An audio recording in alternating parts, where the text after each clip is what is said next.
അന്തരിച്ച CPM general secretary Sitaram യെച്ചൂരിയുടെ മൃതദേഹം ദില്ലി എയിംസിന് കൈമാറും. നിലവിൽ എയിംസിൽ സൂക്ഷിച്ചിരിക്കുന്ന ശരീരം നാളെ വൈകിട്ട് വസന്ത് കുഞ്ചിലെ വസതിയിലെത്തിക്കും. ശനിയാഴ്ചയാണ് ദില്ലി AKG ഭവനിൽ പൊതുദർശനം. രാവിലെ 11 മണി മുതൽ വൈകിട്ട് 3 മണി വരെയാണ് പൊതുദർശനം നിശ്ചയിച്ചിരിക്കുന്നത്.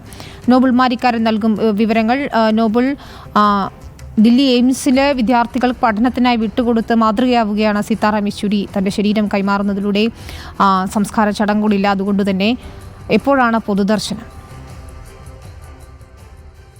ഇന്ന് വൈകിട്ടോടെയായിരുന്നു CPM ജനറൽ സെക്രട്ടറി സീതാറാം യെച്ചൂരിയുടെ അന്ത്യം. 72 വയസ്സായിരുന്നു. ശ്വാസകോശ സംബന്ധമായ അസുഖങ്ങളെ തുടർന്ന് ദില്ലി എയിംസിൽ കഴിഞ്ഞ മാസം 19 തീയതി മുതൽ അദ്ദേഹം ചികിത്സയിലായിരുന്നു.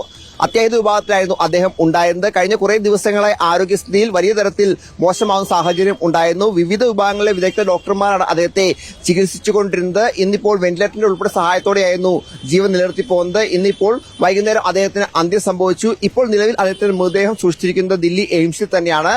വസന്ത് കുഞ്ചിലെ വീട്ടിൽ നാളെ വൈകിട്ട് 6 മണിക്ക് ശേഷം അദ്ദേഹത്തിന്റെ ഭൗതിക ശരീരം എത്തിക്കും. രാത്രി മുഴുവൻ അവിടെയായിരിക്കും ഭൗതിക ശരീരം നാളെ സൂക്ഷിക്കുക. അതിനുശേഷം മറ്റന്നാൾ ശനിയാഴ്ച 11 മണിയോടെ ദില്ലിയിലെ AKG ഭവനിലേക്ക് ഭൗതിക ശരീരം എത്തും. അവിടെയാണ് പൊതുദർശനം നിശ്ചയിച്ചിരിക്കുന്നത്.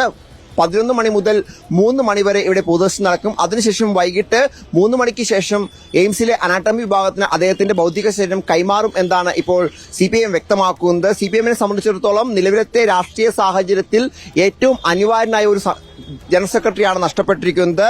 നിലവിലത്തെ അദ്ദേഹത്തിന്റെ നിലപാടുകൾ കൊണ്ടും അദ്ദേഹത്തിന്റെ പ്രവർത്തനം കൊണ്ടും ഒക്കെ അത് വലിയ തരത്തിൽ രാജ്യത്ത് മുഴുവൻ അദ്ദേഹത്തിന്റെ പ്രവർത്തനങ്ങൾ അത്തരത്തിൽ വ്യാപിപ്പിച്ച അല്ലെങ്കിൽ അത്തരത്തിൽ ആവശ്യകതയുള്ള സമയം കൂടിയായിരുന്നു ഇത് എന്ന കാര്യത്തിൽ യാതൊരു സംശയവുമില്ല. സീതാറാം യെച്ചൂരിക്ക് ഇന്നിപ്പോൾ ഇവിടെ CPMന്റെ പാർട്ടി ആസ്ഥാനത്തെത്തി നിരവധി നേതാക്കൾ അനുശോചനം അറിയിച്ചു മടങ്ങി. പ്രത്യേകിച്ച് ആം ആദ്മി പാർട്ടിയുടെ ഭാഗത്തു നിന്നാണെങ്കിൽ സഞ്ജയ് സിംഗ് MP, അതോടൊപ്പം തന്നെ ദില്ലി മന്ത്രി അതിഷി മർലൻ തുടങ്ങിയവർ എത്തി. CPIയുടെ ഭാഗത്തു നിന്ന് D രാജ, ആനി രാജ അടക്കമുള്ള നേതാക്കളും ഇന്നിപ്പോൾ ഇവിടെ എത്തി നേതാക്കളെ കണ്ടു മടങ്ങിയിട്ടുണ്ട്. എന്നാലെങ്കിലും CPMനെ സംബന്ധിച്ചിടത്തോളം അത് ഒരു തീരാ നഷ്ടമാണ് സീതാറാം യെച്ചൂരിയുടെ മരണം എന്ന കാര്യത്തിൽ യാതൊരു സംശയവുമില്ല. അത് നികത്താൻ കഴിയാത്തൊരു വിടവായി തന്നെ എക്കാലവും അവശേഷിക്കും എന്നും എടുത്തു പറയേണ്ടതാണ്.